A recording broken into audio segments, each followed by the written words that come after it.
Retirement income, हमारी retirement income की जिम्मेदारी किसकी होनी चाहिए? मेरे रिश्तेदारों की, सरकार की, मेरे माँ बाप की? नहीं, मेरी। इस वीडियो में हम बात करेंगे हम अपनी रिटायरमेंट कैसे सिक्योर कर सकते हैं। Hello guys, my name is Karan, you are welcome on this channel. तो हम बात करेंगे रिटायरमेंट की, बिकॉज़ ये एक ऐसी सच्चाई है कि अगर हमें भगवान ने उम्र दे दी, अगर हम 60 70 80 तक पहुंच गए, तो हमें अपना गुजारा कैसे करना है। अगर आप प्राइवेट जॉब में हैं और आपके पास कोई रिटायरमेंट का की सुविधा नहीं है, तो you are your own boss, you are the captain. आपको ही मैनेज करना पड़ेगा अपनी रिटायरमेंट। तो आपको प्लान कब से करना पड़ेगा? वैसे तो 2023 चल रहा है और ये ज़माना है कार्pe diem का कि आज के लिए जियो, कल के लिए क्यों सोचना। लेकिन अगर बाई चांस आपको एक लंबी लाइफ मिल गई, गारंटी नहीं है, बट अगर मिल गई, तो आपका गुजारा होना चाहिए आपके पैसों पे, आपके बच्चों के पैसों पे नहीं। कितनी शर्म की बात है कि मुझे अपने खर्चे के लिए बच्चों पर डिपेंड होना पड़ रहा है। जो लोग अपनी लाइफ में नहीं कर पाए, I I have my sympathies, but क्या हम अपनी पूरी लाइफ इसी पे डिपेंडेंट रहेंगे कि हमारे बच्चे हमें पालेंगे?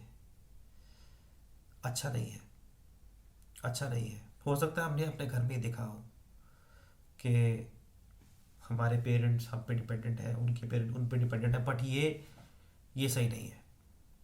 हमें अपनी रिटायरमेंट का जिम्मेदारी खुद उठानी है। और ये आप कब से उठाएंगे? जिस दिन आपको अपना पहला सैलरी या आपकी पहली बिजनेस इनकम होगी। चाहे आपकी एज हो 19 साल, 20 साल, 21 साल या 25 साल, वो आपके ऊपर है। आप कब अपना मनी मेकिंग स्टार्ट करते हो? पहली ही सैलरी से आपको अपनी रिटायरमेंट के पैसे जोड़ने शुरू करने हैं।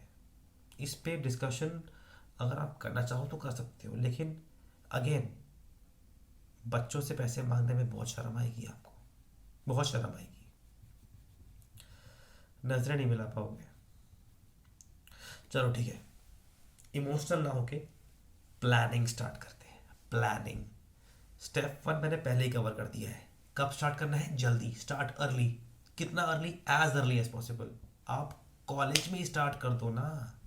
जो आपको घर से पैसे मिल रहे हैं, 1000 रुपये मिल रहा है महीने का, उसमें 200 रुपये डालो म्यूचुअल फंड में।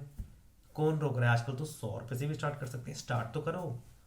एक इंडेक्स फंड ले लो, सिंपल, किसी भी कंपनी का, जो भी अच्छा हो। इंडेक्स फंड सारे अच्छे हैं। इंडेक्स फंड से शुरू कर दो, चाहे आप स्कूल में हो कर दो, कोई प्रॉब्लम नहीं है। इंडेक्स फंड में स्टार्ट कर दो एज अर्ली एज पॉसिबल। जितना जल्दी करोगे उतना जल्दी आप करोड़पति बनोगे। मेरे और वीडियोस भी हैं कि आप देख सकते हो कि 10 साल में 50 लाख कैसे सेव करें, 7 साल में 1 करोड़ कैसे सेव करें, 10 साल में 1 करोड़ कैसे सेव करें। चलो बड़ी बड़ी बातें ना करके रिटायरमेंट की बात करते हैं, मुद्दे पे रहते हैं। नंबर 1, आपको जल्दी स्टार्ट करना है। क्यों करना है? डिस्कस कर लिया। नंबर 2,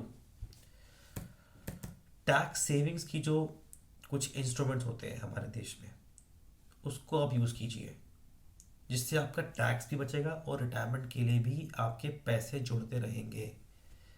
वो टूल्स क्या है, वो इंस्ट्रूमेंट्स क्या है? गवर्नमेंट की बहुत अच्छी स्कीम है, नेशनल पेंशन स्कीम। उसमें आप डालिए पैसा हर महीने। वैसे तो साल का लगभग 500 मिनिमम होता है, but put as much as possible. 50,000 तक तो आपको टैक्स बेनिफिट मिल जाता है उसके ऊपर। फिर आपका एम्प्लॉय प्रोविडेंट फंड है, जब आप जॉब करेंगे तो वो करता रहेगा। फिर आपका पब्लिक प्रोविडेंट फंड है, जहाँ पे आप साल का 1.5 लाख रुपए डाल सकते हो for 15 years, and then that can be extended as well. We have cover 2 points. Point number 3, invest in mutual funds. Mutual fund में हर महीने पैसा डालना शुरू करो, जितना आपका बजट अलाउ करे। हर महीने 3-4 अच्छी स्कीम आप ले सकते हो। एक इंडेक्स फंड ले सकते हो, लार्ज कैप फंड ले सकते हो, फ्लेक्सी कैप ले सकते हो, या स्मॉल और मिड कैप। इस तरह के 4-5 फंड लेके आप अपनी इन्वेस्टमेंट स्टार्ट कर दीजिए अभी से। नंबर 4, थोड़ा एडवाइस भी ले लो। कोई अच्छा फाइनेंशियल कंसल्टेंट मिले आपको, कोई सीए मिले, कोई टैक्स लॉयर मिले, कोई भी मिले, आप उनसे इन्वेस्टमेंट एडवाइस लो। आजकल तो फ्री में मिल जाती है, और उस हिसाब से अपनी इन्वेस्टमेंट स्टार्ट कर दो। जिस भी आप स्टेज पे हो, आप अपने 20s में हो, आप 25 के हो, 30, 35, 40, जो भी आपकी एज चल रही है उसके हिसाब से आप अपनी इन्वेस्टमेंट जर्नी स्टार्ट कर दो। म्यूचुअल फंड में हो, एनपीएस में हो, पीपीएफ में हो, ईपीएफ में हो, शुरू करो। लास्ट पॉइंट, और फिर मैं वीडियो बंद करूंगा। इमरजेंसी को भी प्लान करना पड़ता है। एक इमरजेंसी फंड बनाना पड़ता है अपने लिए, जिसके अंदर कम से कम 6 महीने की आपके पास एक बैकअप होना चाहिए। अगर आपका महीने का खर्चा लेट से 50,000 रुपये है, तो 50,000 इंटू 6, 5 6 30, 3 लाख रुपए आपके पास एक इमरजेंसी फंड में होने चाहिए। या वो एफडी हो, या कोई म्यूचुअल फंड में डेट फंड हो, जहां आप निकाल सको जल्दी पैसा। बेसिकली आपके पास एक बैकअप है कि कुछ हो जाए, मेरी प्राइमरी सोर्स ऑफ इनकम को, कि मेरा घर चलता रहे। बस ये है 5 पॉइंट। बहुत सिंपल है, बहुत सिंपल है।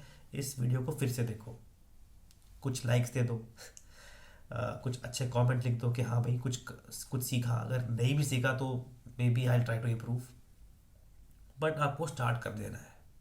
इसके बारे में बात करनी है, पढ़ाई करनी है। अच्छी बुक भी आती है मार्केट में, उसको पढ़ो, और अपनी लाइफ को अपनी पूरा कंट्रोल लेना है लाइफ में, पूरा। किसी और पे डिपेंड नहीं होना, ठीक है। मे बी हम किसी की हेल्प करें तो अच्छा लगता है, बट किसी से हेल्प मांगना फाइनेंशियली, वो इतना अच्छी फीलिंग आती नहीं है, ठीक है। तो यही मोटिव है इस चैनल का, कि आपको फाइनेंशियली फ्री होना है, पूरी तरीके से सक्षम होना है। आर्थिक स्वतंत्रता की चाबी आपके हाथ में होनी चाहिए। की financial freedom should be in your hands, ठीक है जी। ओके, सो हम और बात करेंगे अगली वीडियो में। आ, आप अपना ख्याल रखो और enjoy. We'll talk soon.